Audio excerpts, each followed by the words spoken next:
They told her she was too stubborn, too loud, too ambitious for a girl.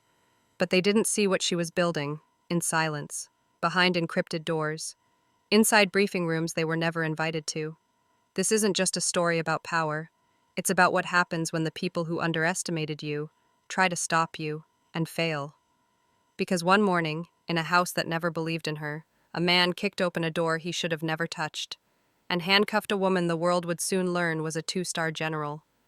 This is the story of Samantha Blake, and the moment she stopped explaining and simply took her place at the head of the room. "You're not fooling me anymore, Samantha. Hands behind your back." That voice cut through the air like a blade. I was in the middle of a live, encrypted military briefing. 5 high-ranking officials on screen, secure uplinks humming, every word coded and layered behind classified firewalls.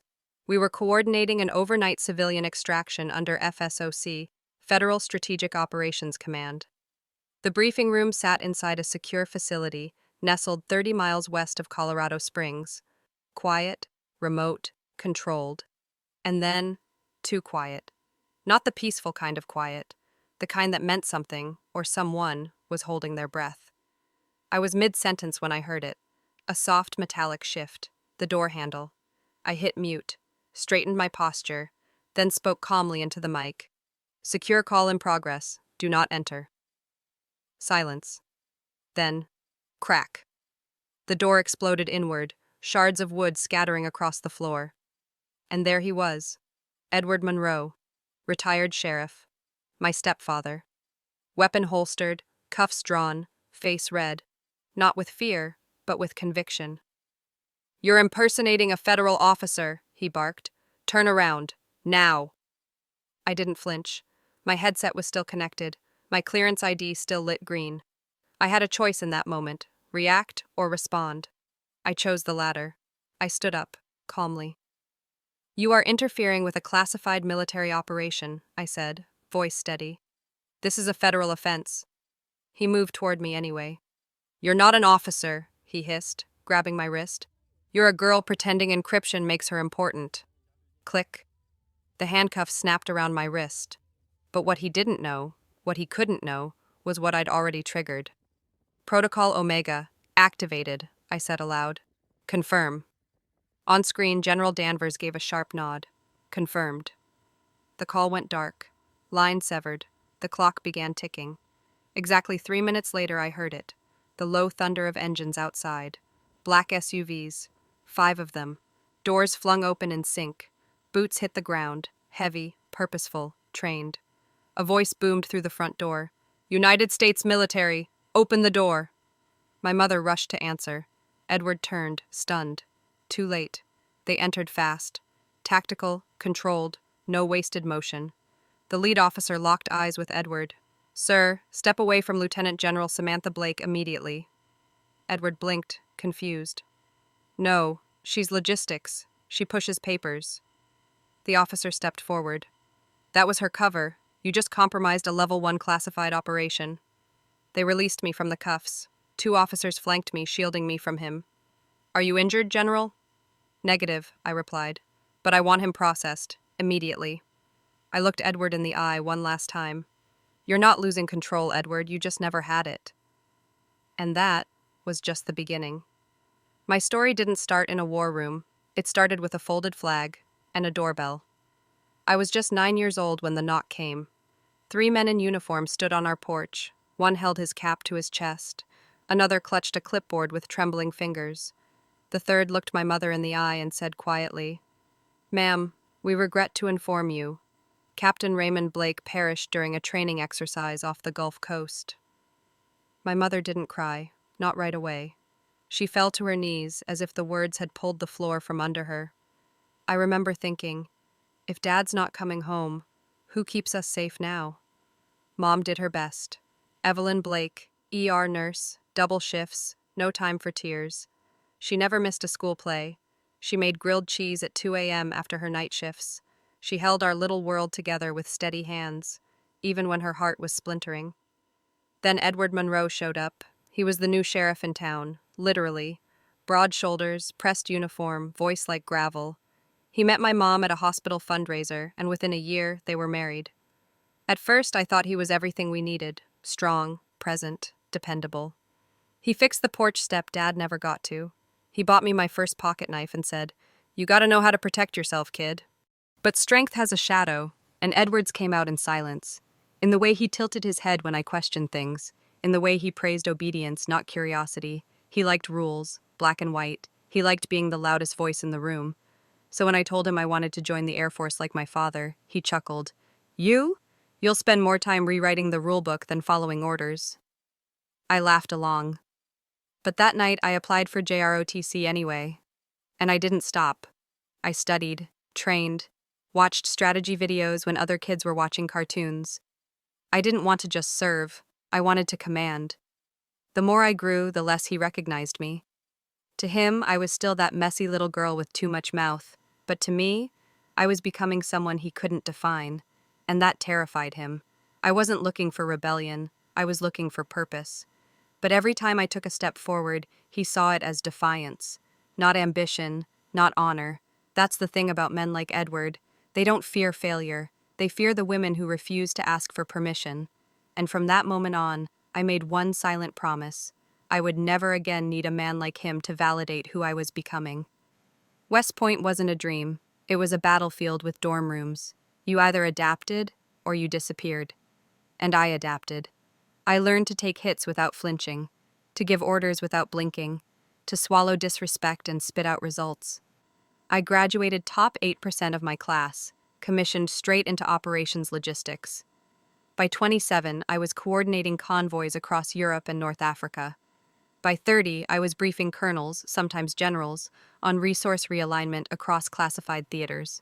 I moved like a ghost through divisions. No attachments, no wasted breath, only progress. But I stopped telling Edward. I used to call home every few weeks, tell him about my promotions, my briefings, my wins. At first, he'd grunt, then he'd belittle. "Sounds like they're giving out stripes for typing skills now." Eventually, I stopped calling, because his questions weren't questions, they were challenges, woven with disbelief. Still pretending to be a soldier behind a laptop? You know, real soldiers get their boots dirty. I told myself he was just old school, but deep down I knew better. The more I achieved, the smaller he felt. When I was promoted to colonel, my mother threw a small dinner. Edward showed up late, brought a bottle of bourbon, and raised a toast. To Samantha, for rising faster than anyone I've seen, must be some diversity quota thing. Everyone chuckled awkwardly. I excused myself before dessert. From that night on, I sealed off my work, not because it was classified, but because it was sacred. Then came the call, a number I didn't recognize. A voice that only said, "We've reviewed your file. We need to meet, in person." That was the beginning of something different. A joint task force, covert operations at the strategic level. I passed the clearance review, then the silence began. No more texts, no social media. I lived behind digital doors. It wasn't easy, but it was real. What I didn't realize was that my silence was breeding suspicion, not from enemies, from home. Edward didn't like not knowing, he didn't like being outranked, and most of all, he didn't like a woman walking into his house, already carrying more authority than he ever had. But what he failed to understand was that my rank wasn't just earned, it was forged, in discipline, in secrecy, and in every quiet moment he mistook for weakness. It started with a pipe. A busted water main in my apartment in Denver shorted half the circuits, leaving me with no power, no internet, and a strategic ops transition plan I had to oversee from a secure line. The military offered relocation options, temporary bunkers, rented safe houses. But then my mother called. "Just come stay with us," she said. "The guest room's empty. You'll have privacy." She meant well. And honestly, 6 weeks didn't sound like a life sentence, even with Edward Monroe under the same roof. I hadn't lived with him in over 15 years, and now I had biometric locks on my laptop, level 5 clearance in 3 departments, and the kind of quiet confidence that didn't beg for permission. What could go wrong? The first day, everything was fine. My mom made soup, folded towels. Edward gave me a nod from the recliner, his police scanner buzzing low in the background. I set up in the guest room, same room I once called mine. Still smelled like pine sol and the ghost of teenage arguments. I installed my gear, satellite uplink, encrypted routers, a red LED light by the door, glowing whenever a secure call was in progress. Day 1, quiet. Day 2, not so much. Edward knocked during a live briefing 3 times, once to ask if I wanted coffee, once for the dog leash, and once to tell me the ceiling vent felt off. I gave him the benefit of the doubt. At first. Maybe he didn't get it. Maybe the concept of top secret was still abstract for a retired sheriff. But by day 3, I saw it. His shadow pacing outside my door, lingering, listening. When I stepped out to get water, he said, too casually, "Another Zoom with your book club?" I smiled. "Work call." He tilted his head. "Your mom said you're in logistics. Seems like a stretch to need military-grade privacy for inventory spreadsheets." I didn't answer. Because with men like Edward, they don't want truth. They want control. That night, I found my laptop slightly ajar. Security logs showed it had been moved. I didn't confront him.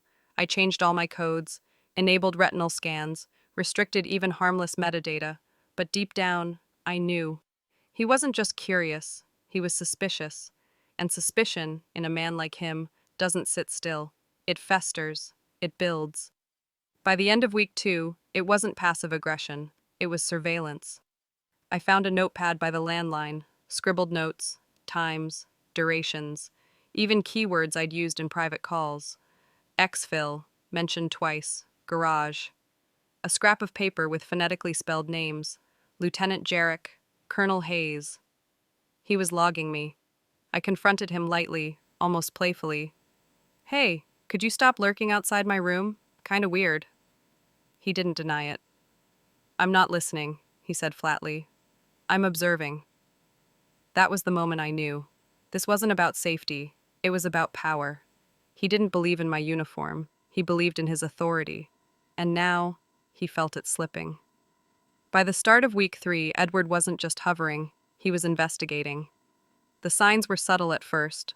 A drawer left slightly open. The click of a hallway floorboard when I spoke too softly. Then came the meatloaf dinner, and the final confirmation. It was just the 3 of us. Mashed potatoes, green beans, the usual silence in between bites. Until Edward's old friend, Deputy Sam Whitaker, dropped a line. "So, Rich, you still digging into that military fraud case?" My fork stopped midair. My mom looked confused. Edward gave a sideways shrug, not meeting my eyes. "Still piecing things together." I excused myself, went straight to my room, pulled up the regional law enforcement access logs. And there it was. Edward had been using his old department credentials, running background checks, cross-referencing names from my secured call logs. He still had access.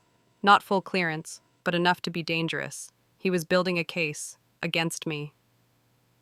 The next morning, he was at the kitchen table, my personal phone in hand, scrolling through my messages like they were community property.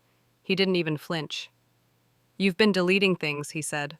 "That's evidence tampering." I didn't raise my voice, didn't lunge. I walked over, held out my hand. "That is a federal offense, Edward." He stood up fast, his tone sharp, almost triumphant. "No, what you're doing is a federal offense. You're impersonating an officer, using fake clearance, playing war games with encrypted apps." I stared at him, really looked. He didn't see me anymore. He saw a threat, a disruption to the power dynamic he'd clung to for years. He didn't want the truth. He wanted confirmation that he was still the man of the house, that his authority trumped mine, even if that meant handcuffs, even if that meant arresting his own stepdaughter, in his kitchen. "I've protected this community for 30 years, he barked. "I know when someone's hiding something. I've seen real cases. I've saved lives." I met his stare. "This isn't your jurisdiction." That word, jurisdiction, it hit him harder than any insult. Because deep down, Edward Monroe couldn't stand one truth, that in this house, he wasn't the highest-ranking person anymore. That evening, I heard him in the garage, voice low, angry, talking on the phone. "She uses that room like a command center, long calls, high-level terms. No one's verified her rank. What if she's lying? I've got reasonable cause." And just like that, he'd made himself judge, jury, and enforcer. He wasn't crossing a line. He was erasing it. And in his mind, he wasn't paranoid. He was the hero of a story only he believed, but he had no idea what was really coming. Because the next morning, at 0730 sharp, my op was going live, and I had just entered the most secure call of my career when he decided to kick down the door. I locked the door at exactly 0746. The op was greenlit for 08 Handcuffed sharp. Everything was in place. Biometric authentication complete. Secure uplink live. Protocol toggled. This wasn't just a planning session, it was real-time execution. A joint task force maneuver involving 4 regions and 2 international partners. I designed the fallback measures myself. Coordinated civilian extraction paths, forecasted risk zones down to the hour. I was ready, and the room was silent. But it wasn't peaceful. It was the kind of silence that screams. I texted my mother. Going live, no interruptions. She replied with a thumbs-up emoji. But I knew something felt off. I hadn't heard Edward's footsteps. No front door open, no police scanner on low hum, just stillness, too intentional to be casual. At 08 Huntois, the screen came alive. General Danvers, Colonel Hayes, 2 theater leads, all business, all eyes on me. We launched into the mission, live feeds from drones, encrypted maps, layered fallback scenarios. 22 minutes in, I heard it. That sound, soft, almost respectful. The doorknob turned, slowly. I muted myself. Secure call in progress. Do not enter. Silence. Then, crack. The door splintered, frame shattered. Edward stormed in, chest heaving, gun holstered, but visible, handcuffs in hand. "You're done lying, Samantha," he shouted. "Hands behind your back, now." My screen froze. General Danvers' jaw tensed. Colonel Hayes moved off camera. I unmuted, voice steady. "Protocol Omega is now in effect. Confirm?" Danvers nodded. "Confirmed. Response en route." Connection severed. Edward stepped closer. "You think I'm scared of some fake Zoom generals and encryption toys? You're impersonating a federal officer, hiding behind tech and a costume." I stood, calmly. "Edward, step out of this room, now." He grabbed my wrist. "You're under citizen's arrest until someone with real clearance can verify this joke." Click. The cuff locked tight. My mother's voice rang out from the hallway. "Edward, what are you doing?" "Protecting national security," he barked. "She's not who she says she is. She never was." Click. Second cuff locked. I didn't fight, didn't scream, because I knew. In less than 3 minutes, there'd be boots, guns, and silence, followed by consequence. Sure enough, tires screeched outside, engines revved, doors slammed. Edward looked up, startled. "What the hell is that?" I didn't answer. Didn't need to. Then came the voice, booming, commanding. "United States military, open the door." My mother rushed to unlock it. Edward started to protest. Too late. 5 agents entered, weapons holstered, but their presence spoke volumes. The lead stepped forward. "Sir, step away from Lieutenant General Samantha Blake." Edward blinked. "That's impossible. She's logistics. She fills out forms." The agent stared him down. "That was her cover. You've just interfered with a level 1 classified operation." He fumbled, unlocked the cuffs. My wrists were marked but steady. 2 agents shielded me. "Are you injured, General?" "Negative," I said, "but I want him processed accordingly." My mother stood frozen. Edward stood broken. And for the first time in years, the house finally felt honest. The man who always needed control just lost it, to a woman he never truly saw. They took him away, not with force, not with cuffs, but with protocol, with authority that didn't shout, it moved. Edward Monroe was placed under administrative custody, pending federal review for interference with a classified operation, unlawful detainment, and unauthorized access to military systems. I was debriefed 40 minutes later, in a quiet ops facility just outside Colorado Springs. The mission had paused, temporarily, but no data had been compromised, because I'd written the fallback plan myself. That night, they brought my mother in. She walked like the floor might collapse, clutching her bag like it held the answers, her eyes, red, but not from crying, from knowing. "Samantha," she whispered, "they're calling you a general." I nodded. "That's my rank, Mom. I've held it for almost 2 years." She sat down slowly, hands trembling in her lap. All this time? I couldn't tell you. You've seen the signs, the red lights, the silence. She shook her head. He thought you were pretending, and I didn't know what to believe. That's the difference, Mom. He didn't wonder. He decided. Silence stretched between us. Not sharp, just honest. When I saw him standing over you like that, she said, with a gun, with cuffs, I didn't recognize him. I nodded. I did. That was always who he was, just louder now. She twisted her wedding band. Will he go to prison? Not federal, I replied. I requested internal military processing. Why? To protect you. Her eyes brimmed again. After everything? It wasn't your job to fix him, but it was your job to see me. And you didn't. Not for a long time. She looked down. I want to rebuild, she said softly. If that's even possible. It is, I said. But not on his terms, not with his voice in your ear. She lifted her chin. He's not coming back. Ever. And for the first time, I believed her. A week later, they asked if I wanted to speak with him. Edward, still under administrative watch, still clinging to a version of reality that no longer existed. I said yes. Not out of anger, not out of revenge, but because there were things he needed to hear. From me. Not a lawyer, not a court, but the woman he tried to erase. I entered the room. He looked up. No arrogance, just weariness. I thought you were pretending, he said quietly. Commander Shaw, the encrypted messages, I thought it was all some role play. I didn't sit yet. You didn't think, you assumed, because you couldn't imagine a world where I outranked you. He lowered his gaze. I was scared of what I didn't know, of how little control I had left. I'm not angry anymore, I said. Not even hurt. That part of me, what you used to call fragile, it's not yours to break. He exhaled. You could have buried me, legally, publicly. I didn't have to, I replied. You did it yourself, the moment you put your ego before the truth. As I turned to leave, he asked, Does Evelyn still love me? I paused, but didn't turn back. She's figuring out who she is. Without your voice in her ear, maybe let her. And I walked out.